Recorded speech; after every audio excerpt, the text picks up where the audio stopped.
In this video, we are going to evaluate gamma functions using the scientific calculator.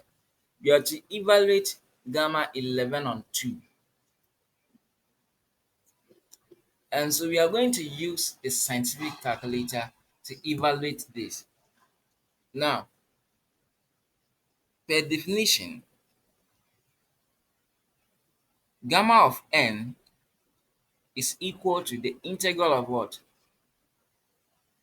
E to the power negative x times x raised to the power n minus 1 dx from a lower limit of 0 to an upper limit of what? Infinity.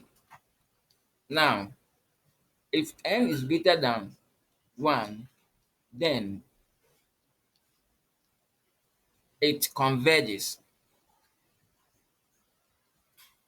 So we are going to evaluate this function using the scientific calculator. So now, if you are to find gamma 11 on 2, implies that what? N equals 11 on 2. So, gamma 11 on 2 is going to be what? The integral of e to the power negative x, then x raised to the power 11 on 2 minus 1 dx, a lower limit of 0, upper limit of positive infinity. So we are going to pick our scientific calculator, and then we are going to say integral of what?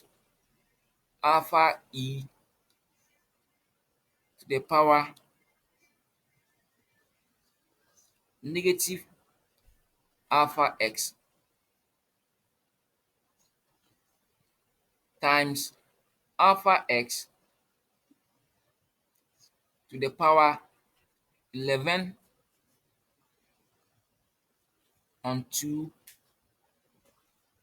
minus 1 dx, a lower limit of 0, upper limit of infinity. So we are going to choose 100. Now, if we hit the equal to button, we are going to have a value.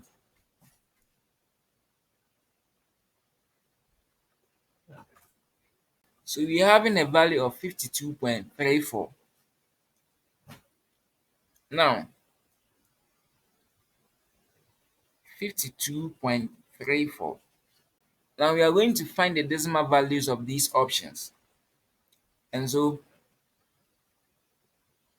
I know the right answer to be the option D. So we are going to have this 945 on 32 times root of pi. Shift this. So we are going to have 52.34, just like this. And so that is it.